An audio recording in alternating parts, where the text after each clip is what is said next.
First tow we did was an Aramco rig built in Vicksburg, Mississippi, and that was ordered by Aramco in the Persian Gulf, Saudi Arabia, and built in Vicksburg with Letourneau, and we towed it from New Orleans over the Atlantic through the Mediterranean, Red Sea, and then to the Persian Gulf. That was the first transatlantic tow of an oil rig. Did that present any new problems to you as a... Yeah, very much so, because at that time you also need insurance from an insurance company in London, and the expert from London, they said you have to tow the rig. It was a triangular rig, and you have to tow it with the base end forward.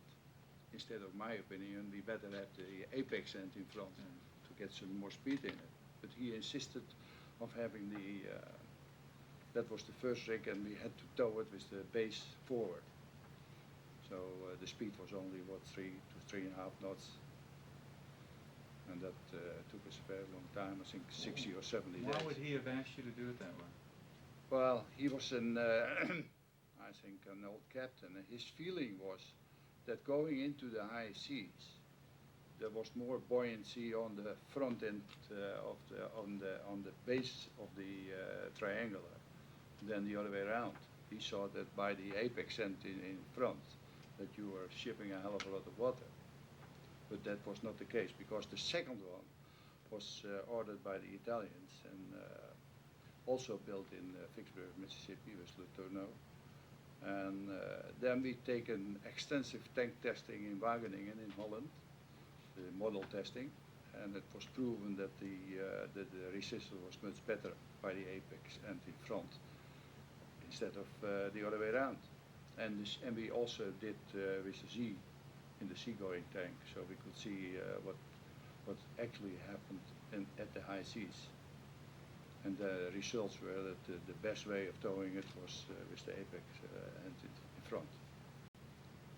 And then, but the real change in towing or dry towing, when we had the rig, first mat-supported rig, built in the United States by Bethlehem Steel. That was a design, and that was a mat with the rig on top with a space of a couple of feet, and that with the maximum power we could put on, we made a speed of 2.5 knots. So and we towed it from I think Galveston to Nigeria, all the way, making south and then cross the South Atlantic. And that took us about, 80 days or so. 80 days means you're vulnerable to all kind of weather. Yeah, yeah. Exposed to the weather.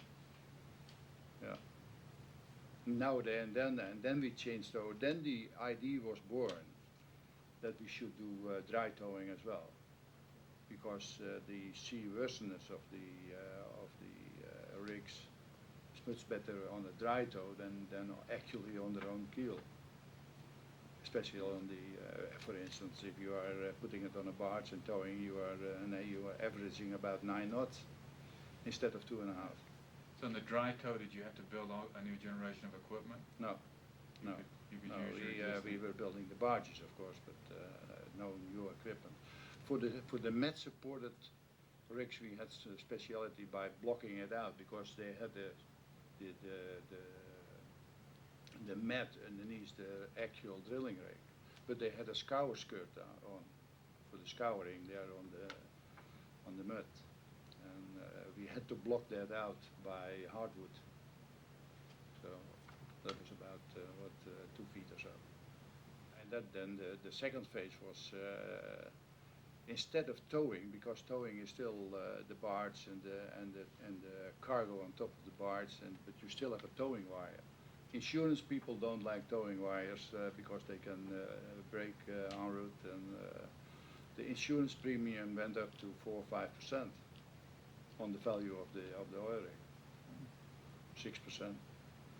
So we were at that time I started thinking about developing a submersible ship with propulsion in, and so you can have your own propulsion. And then you are coming more to the cargo insurance than to a special insurance. And if you see that oil rigs probably are worth between $50 and $80 million, and if you then talk about an insurance of 1% or 1.5%, or 6, 7, or 8%. Make a whole difference in Oh, the yes. calculator. Yeah, Right. yeah. In 1973, you created the I.T.C. Holland. Could you tell us your incentive to do that and how the process of creating this new company and some of its major achievements? Yes, I resigned in 1973 after 25 years with Wijsmuller, and I had the idea of starting something new. Actually, the intention was to join Ravenna, this crane company, but then I met a Norwegian ship owner. He had barges. He bought 4 barges in the United States. That were the barges who were carrying the Trans-Alaska pipeline. So the pipes were made in Japan, and they brought it over to Alaska. That became surplus and was bought by Captain Judy, who was a very old established Norwegian company. And they used it for, they wanted to use it for transferring oil into Bangladesh that time. But that failed, the project failed, and he was sitting there with 4 barges. And then he was informed by some surveyor from Lloyd's agency in Canada that I was resigning from Wijsmuller.